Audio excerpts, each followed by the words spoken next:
Bonjour à tous. On commence aujourd'hui notre série de webinaires iSpring et on parle comme d'habitude des tendances e-learning, on donne des conseils et astuces iSpring et on mentionne des cas clients. Euh, Juste pour être sûr qu'on est tous là, pourriez-vous nous écrire en chat en disant que vous nous entendez bien? Et voilà, bonjour à toutes et à tous. Donc aujourd'hui, on est là pour parler de notre évaluation à 360. C'est une fonctionnalité dans notre outil iSpring Learn. Et donc, le sujet de notre webinaire, comment développer votre entreprise grâce à une évaluation à 360. Donc, je me présente d'abord. Je suis responsable service client en France. Je m'occupe de tous les pays francophones. Et aujourd'hui, avec moi, j'ai Caitlin. Caitlin Harlow. Elle est ingénieure support technique et vous voyez bien Caitlin sur vos écrans. Donc, bonjour Bonjour à toutes et à Caitlin. tous. Bonjour Tania. Bonjour. Donc, comme d'habitude, vous avez l'espace dédié à vos messages. Donc, vous pouvez poser vos questions ici, même lors de notre présentation. Et ensuite, on va pouvoir vous répondre en live, donc en chat. On va pas laisser vos questions sans réponse. Bien sûr, notre webinaire, comme d'habitude, est enregistré. Après le webinaire, vous recevrez un lien vers l'enregistrement et toutes les ressources, comme d'habitude. Et donc maintenant, on va plonger dans ce sujet, comment développer votre entreprise grâce à une évaluation à 360. Donc, lors de ce webinaire, on va aborder certaines questions. Et donc, la première chose, on va donner une définition à cette évaluation à 360 degrés et on va voir ensemble à quoi elle peut servir. On va voir qui peut bénéficier de cette fonctionnalité. On va voir comment ce module d'évaluation de performance fonctionne dans iSpring Learn. Et bien sûr, comme d'habitude, la partie la plus intéressante, c'est la partie pratique avec Caitlin. Et elle va nous montrer comment on peut lancer une évaluation des performances pour les commerciaux en l'occurrence, en partant de zéro. Et ensuite, on va voir comment on peut interpréter les rapports d'évaluation pour utiliser ces statistiques ultérieurement dans vos pratiques de travail. Donc, l'évaluation à 360 degrés est un processus qui recueille les commentaires des subordonnés, des collègues et des superviseurs d'un employé. Et bien sûr, une personne aussi peut s'auto-évaluer. On va le voir dans la partie pratique avec Caitlin. Bien sûr, cette évaluation des performances à 360 degrés peut être utilisée à des fins différentes. Déjà, vous pouvez voir si une personne correspond bien à son poste. On peut créer un plan de développement individuel pour l'employé. On peut identifier les conflits cachés et aussi on peut utiliser cette évaluation de performance à 360 degrés pour aider les personnes à se reconvertir si, par exemple, pour des raisons personnelles, professionnelles ou économiques, la personne veut changer de poste et essayer un autre terrain.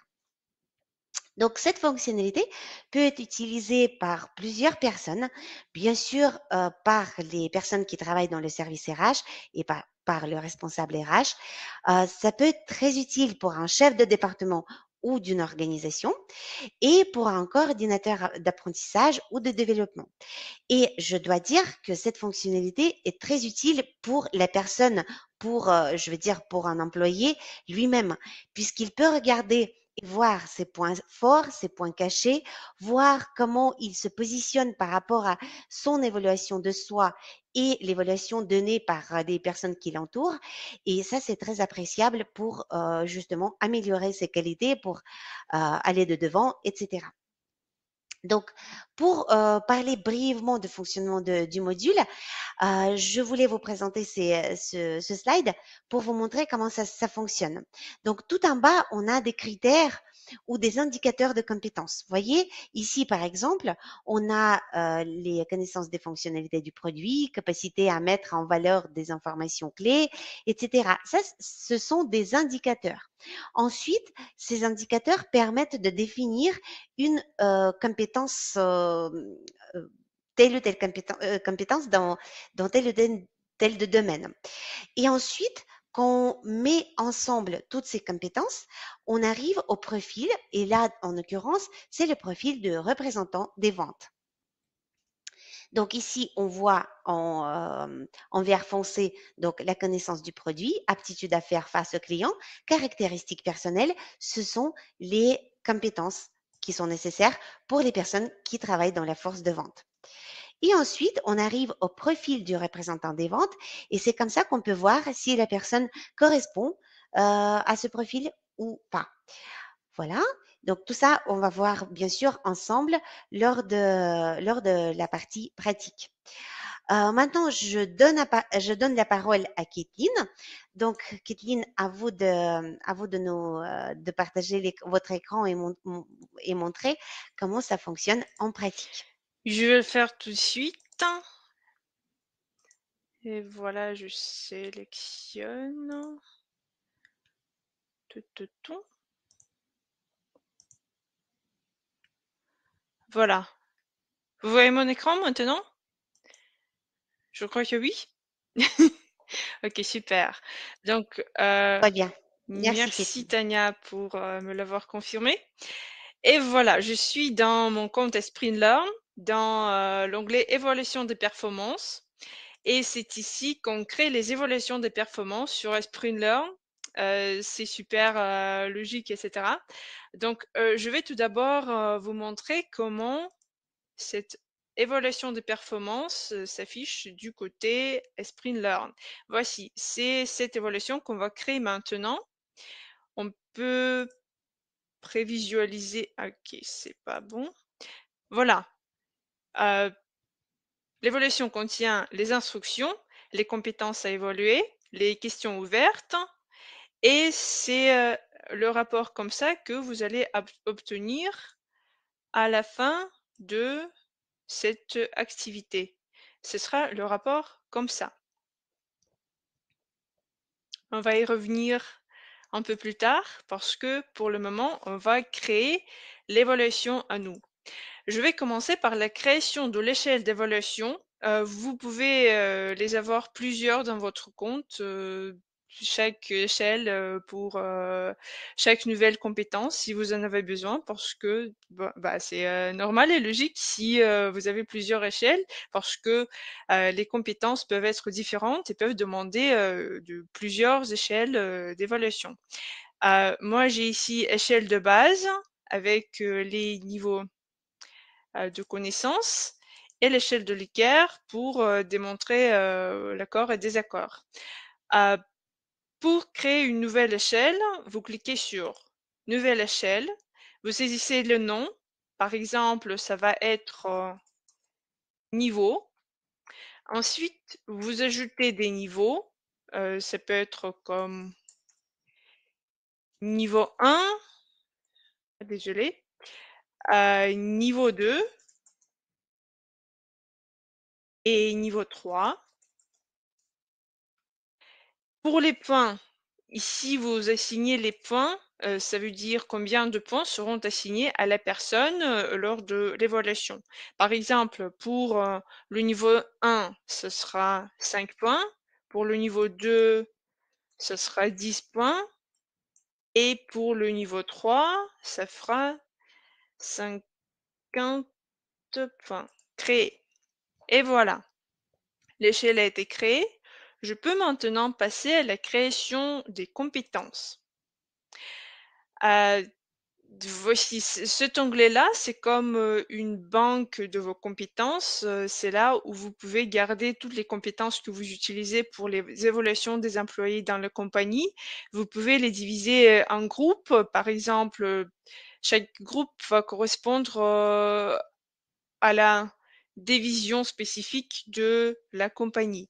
Par exemple, j'ai regroupé mes compétences par métier, comme marketing, et aussi par le même sujet. Par exemple, celles-ci sont les communications, sont les compétences, désolé, de communication. Pour créer une nouvelle compétence, vous cliquez ici, vous saisissez le nom, J'ai préparé un petit document avec toutes les informations dont, j'en aurais besoin. La compétence qu'on crée maintenant va être, nommée comme résistance à la pression et au stress parce qu'aujourd'hui, on va créer l'évaluation pour, les commerciaux et la résistance à la pression et au stress, c'est une compétence vraiment importante pour ce rôle. Vous pouvez ajouter une description. Pour moi, ça va être, je copie, là, comme ça. Pour le groupe de compétences, vous pouvez choisir la catégorie que vous avez créée avec, voilà, ce sera ici que vous créez un groupe de compétences.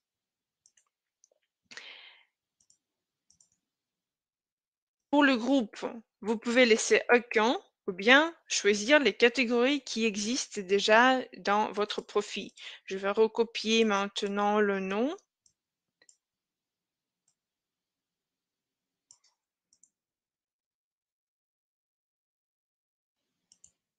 Voilà, je ne pense pas que cette compétence-là va faire partie d'un groupe particulier, donc je laisse aucun. Pour l'échelle, vous sélectionnez l'échelle que vous avez aussi dans votre compte Sprint Learn. Euh, je peux choisir entre ces trois échelles, échelle de base, échelle de l'équerre que j'ai déjà et niveau. Moi, je vais choisir niveau. Pour cette option-là, évaluer, vous pouvez spécifier si vous voulez évaluer les indicateurs des compétences ou bien le niveau de compétence. Ça veut dire chaque compétence peut être plus ou moins compliquée. Donc, si par exemple vous évaluez la résistance à la pression et au stress, cette compétence-là peut être moins complexe que par exemple celle du marketing où vous devez savoir le marché, où vous devez apprendre. Ah non, je vais vous montrer tout de suite. C'est ça que je veux dire. Par exemple, la compétence écoute active, c'est trop simple. Elle n'a pas besoin d'être élaborée dans plusieurs indicateurs de cette compétence. Mais vous avez ici analyser le marché, ses acteurs et le positionnement de l'entreprise, qui fait partie des compétences du marketing. Et là, ça peut être plusieurs indicateurs de compétences que vous peut-être voulez évaluer parmi les employés. Et voilà, la compétence que je crée pour la troisième fois maintenant. Je vais copier-coller de nouveau. Une minute, s'il vous plaît. Voilà, c'est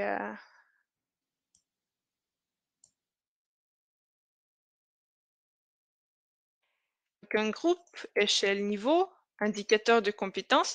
Pour cette compétence-là, je vais choisir niveau de compétence parce que cette compétence-là n'est pas trop compliquée. Je clique sur créer. Maintenant, je suis redirigée vers la fenêtre où j'ai tous les niveaux de compétences. Je peux élaborer chaque niveau pour que la personne qui répond au questionnaire sait bien quel niveau à choisir. Voilà, je peux aussi insérer les descriptions.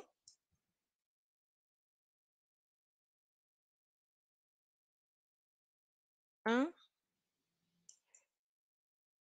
pour le niveau 2 et pour le niveau 3. Voilà. J'ai fait tout ce que je voulais, je retourne à mes compétences et il faut que je fasse de même pour toutes les compétences que j'ajoute dans le profil de ma compagnie.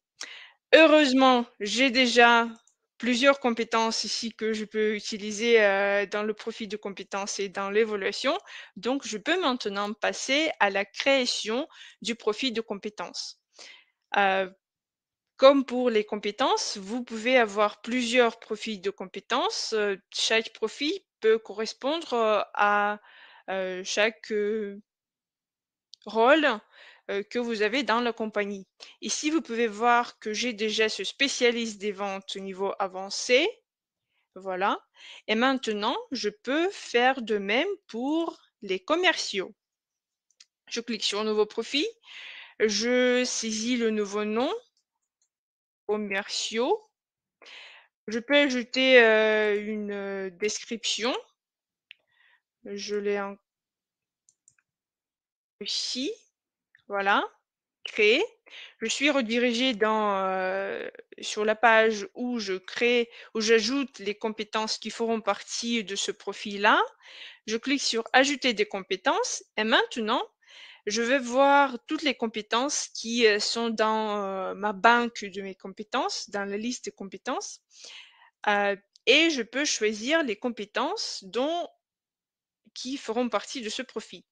Euh, Vous allez voir que, par exemple, pour les compétences plus compliquées, je peux aussi cocher les indicateurs qui doivent être ajoutés dans ce profil-là. Parce que, par exemple, si on parle des commerciaux, peut-être, ils, euh, ils font parfois élaborer les recommandations marketing et commerciales, mais ils ne font pas d'autre chose que qu'un manager du marketing fait normalement chaque jour lors de son travail.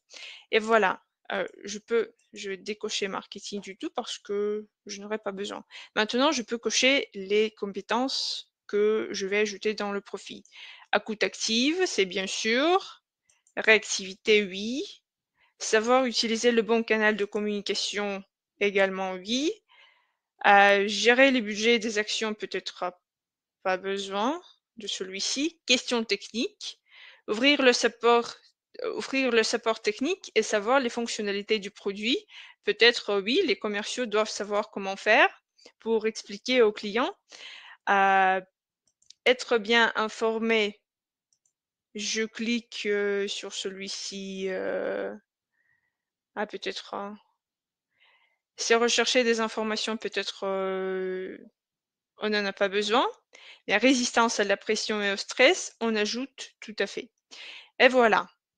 Une fois qu'on a ajouté toutes les compétences et tous les indicateurs de ces compétences, on peut configurer le niveau requis euh, pour ce profil-là. Par exemple, vous pouvez avoir plusieurs commerciaux dans la compagnie et tous ces commerciaux auront des niveaux différents de leur professionnalité. Par exemple, vous aurez des commerciaux débutants, des commerciaux avancés, des commerciaux professionnels.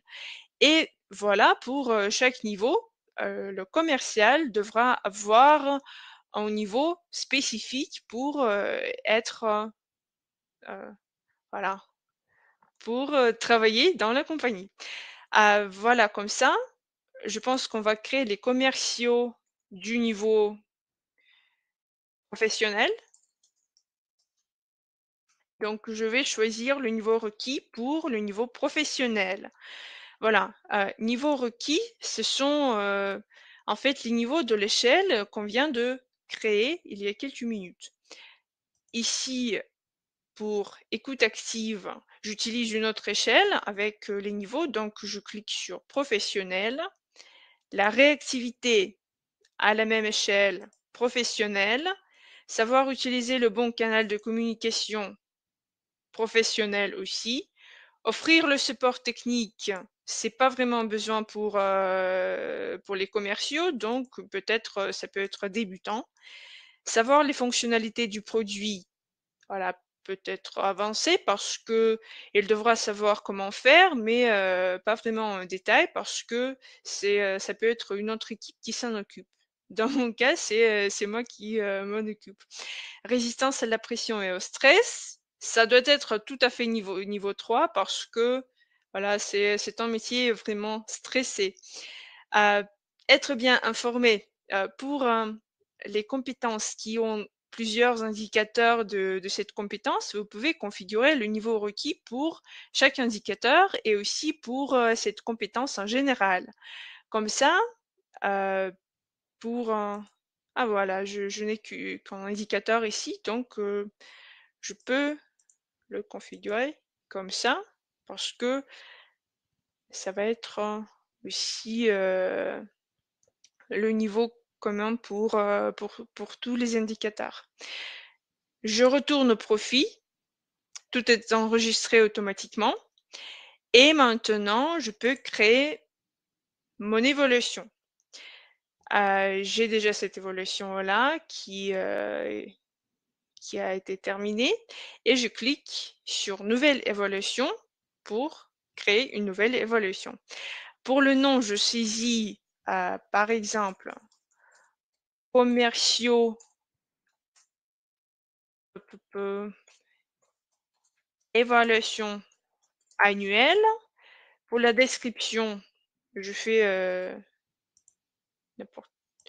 Ah voilà, j'ai une description à y copier-coller, comme ça.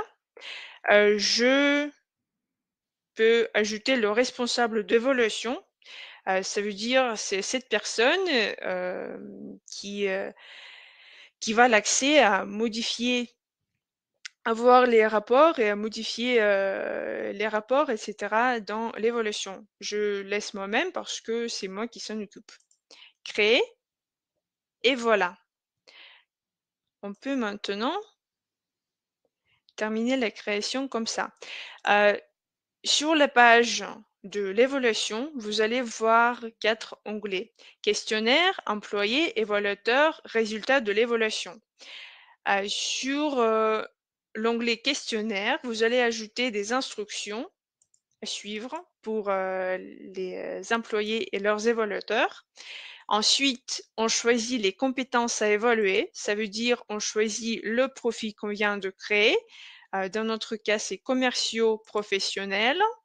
Voilà, on va voir la liste de toutes les compétences qui seront présentes dans ce questionnaire et leur niveau requis. Et ensuite, on peut ajouter des questions ouvertes pour tous les répondeurs, en fait. Je clique sur ajouter une question. Ça peut être n'importe quelle question. Ce n'est pas vraiment important. Ici, on peut configurer si cette question sera obligatoire ou facultative.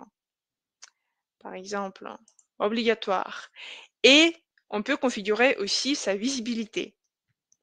Par défaut, les questions seront visibles partout, pour tout, mais on peut changer cette option-là pour être tout à part soi-même, manager, homologue, etc., etc.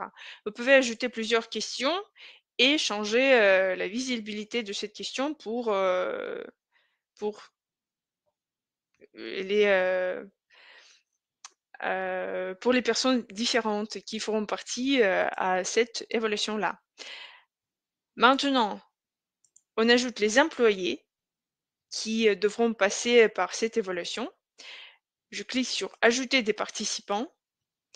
Dans la première fenêtre, je sélectionne les employés qui seront évalués. Je clique sur Recherche avancée. Je choisis le département. Lorsque c'est un questionnaire pour les commerciaux, je vais choisir le département Vente. Voilà, je peux sélectionner les utilisateurs qui seront ajoutés comme les personnes à être évaluées. Voilà, je peux décocher celle-ci par exemple. Maintenant, je peux sélectionner leurs évaluateurs.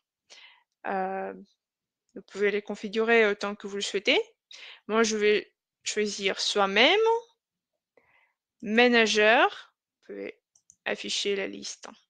Manager doit être spécifié par vous lorsque vous créez cette évaluation.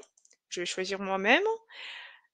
Vous pouvez ajouter des homologues. Dans ce cas-là, je vais peut-être choisir le même département, mais leurs collègues qui ont été exclus de cette évaluation. Ajouter. Subordonné direct si vous en avez, client si vous en avez sur le portail, expert aussi, vous les ajoutez tous manuellement. Je clique sur suivant. Maintenant, je peux voir tous les évaluateurs pour chaque personne que je vais évaluer. Voilà. Pour cet utilisateur, Clémence Coutillon, j'ai comme évaluateur moi-même, parce que je suis la ménagère, Clémence Cotillon pour évaluer soi-même. Voilà, et 2 homologues. Si par exemple, je veux que la personne soit évaluée par un homologue seulement, peut-être un homologue spécifique, je peux supprimer d'autres homologues depuis la liste. Et de même pour cette autre personne-là, pourquoi pas. Je clique sur ajouter et voilà, j'ai ces personnes qui ont apparu dans l'onglet employés. Ces personnes seront évaluées et ces personnes-là seront évaluateurs. Maintenant, c'est tout fait, je peux commencer l'évaluation. Pour commencer l'évaluation, je clique sur démarrer la revue, démarrer de nouveau et le questionnaire est envoyé maintenant à tous les participants. Je vais peut-être changer pour mon portail utilisateur pour vous montrer comment ça s'affiche pour les personnes qui participent à l'évaluation. Vous allez voir cet onglet apparaître sur votre portail utilisateur qui s'appelle Évaluation des employés. Et dedans, voilà, c'est l'évaluation que je viens de créer et que je viens de lancer. Et voilà, ce sont les personnes que je dois évaluer. Je clique sur démarrer la revue. Je vois les personnes à évaluer, le nom. Je vois les instructions. Je peux maintenant marquer le niveau des compétences de cette personne-là. C'est vraiment, je choisis comme ça. Je peux voir les descriptions que j'ai ajoutées lors de la création de cette compétence. Comme ça. Ici, vous pouvez ajouter des commentaires pour chaque question de ce formulaire. Et ensuite, pour les questions facultatives et obligatoires qui se trouvent à la fin du questionnaire, vous saisissez ici votre réponse et vous envoyez vos réponses vers le serveur. Je vais revenir sur mon portail administrateur. Voilà.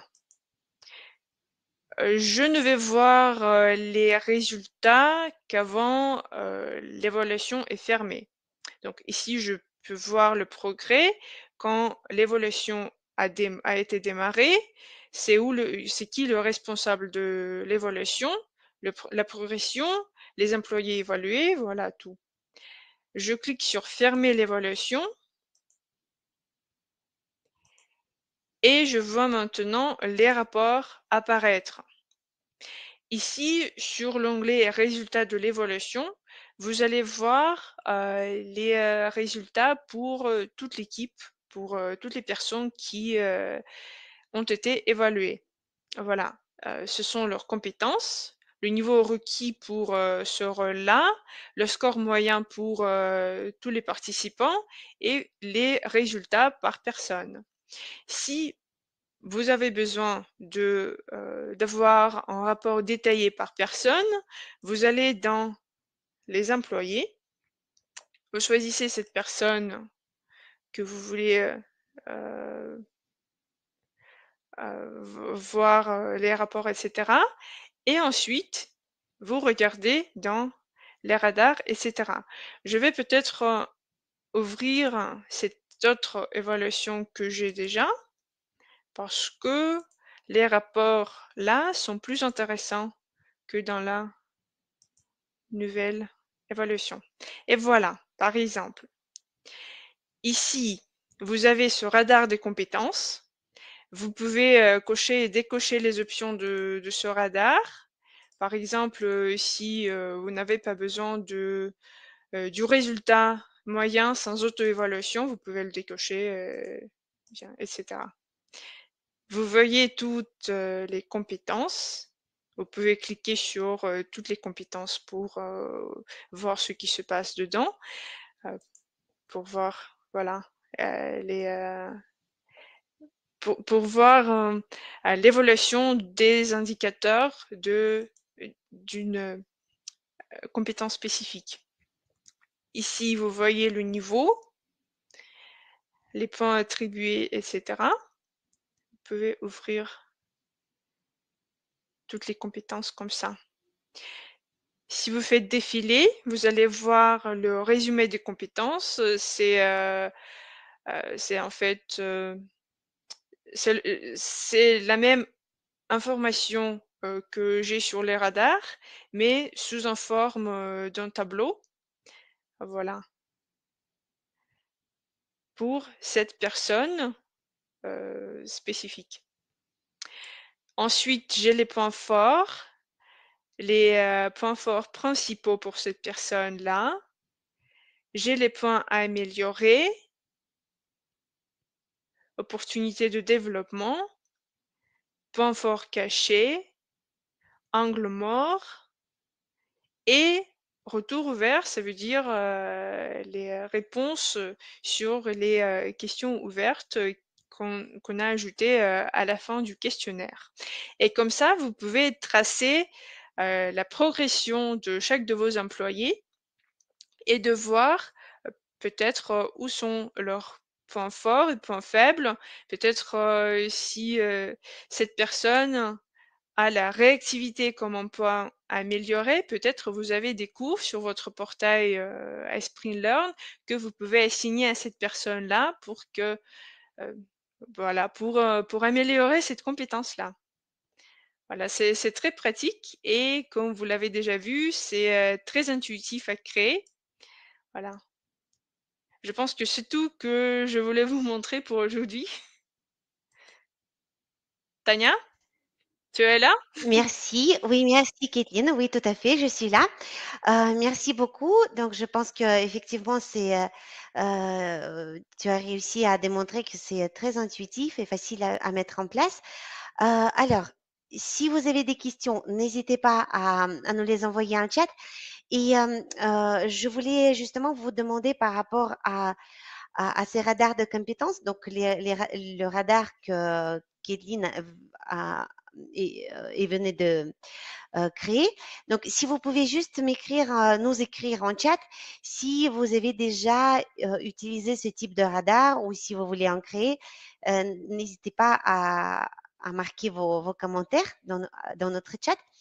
Et également, j'ai une question pour vous concernant les LMS que vous utilisez. Soit vous déjà utilisez un LMS ou peut-être vous voulez en trouver en LMS. Donc, je voudrais vous proposer une démo en direct. Donc, vous allez voir sur votre écran euh, une mini fenêtre pour demander une démo. Donc, n'hésitez pas à appuyer dessus si vous êtes intéressé. Comme ça, je pourrais vous faire une démo de notre plateforme en général, non seulement de cette partie que vous venez de voir. Donc, maintenant, vous êtes expert dans la partie radar de compétences, mais pour avoir une idée plus complète sur la solution e-learning qu'on propose. Et encore une petite chose que je voudrais vous offrir, on va dire, c'est le guide comment choisir une plateforme LMS. Donc, pareil, voilà, vous avez une petite fenêtre qui va s'ouvrir. Pareil, si là aujourd'hui vous êtes en train de choisir un LMS ou tout simplement vous voulez être au courant des dernières tendances ou des choses qui se passent sur le marché, surtout n'hésitez pas. Pareil pour la démo, en fait, effectivement, on fait des démos pour nos clients, mais non seulement pour ceux qui sont déjà prêts à acheter un LMS ou à souscrire à un abonnement, mais même pour ceux qui sont tout simplement intéressés par le e-learning en général, par ceux qui voudraient comprendre comment ça fonctionne. Et en fait, c'est en choisissant différents LMS que vous pouvez vraiment avoir une idée claire sur le marché, sur les différentes fonctionnalités proposées et vraiment essayer de voir comment tel ou tel LMS se positionne par rapport à vos besoins. Donc voilà, ça, n'hésitez pas à cliquer et à voir ces ressources utiles. Ensuite, je vous écris en chat mon adresse email. Donc peut-être, j'imagine, hein, de toute façon que la, la présentation de Kathleen était vraiment très claire, mais souvent, en fait, quand on commence à faire quelque chose, à bidouiller, comme je dis, donc c'est là où on commence à avoir des questions. Donc pour ça, n'hésitez pas à me contacter moi. Et après, on a une adresse magnifique qui s'appelle support ispring.com. D'ailleurs, ça peut être ispring.com ou fr, c'est comme vous voulez. Mais je dirais que support@spring.com, même mieux, surtout si vous voulez écrire le week-end, parce que là, sur cette adresse-là, vous avez toujours quelqu'un. Notre support est là 24 heures sur 24, 7 jours sur 7. Et donc, si vous décidez de tester notre LMS ou d'essayer de faire votre benchmark ou quelque chose comme ça, n'hésitez pas à poser vos questions à moi ou à Kathleen et bien sûr l'équipe dans laquelle Kathleen travaille.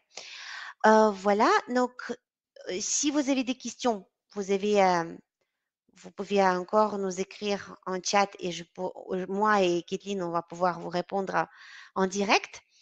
Et sinon, voilà, n'hésitez pas à nous contacter sur ces adresses-là, en chat également. Vous pouvez aller sur notre site iSpringSolutions.com ou iSpring.fr également et nous solliciter pour toutes les questions que vous voulez.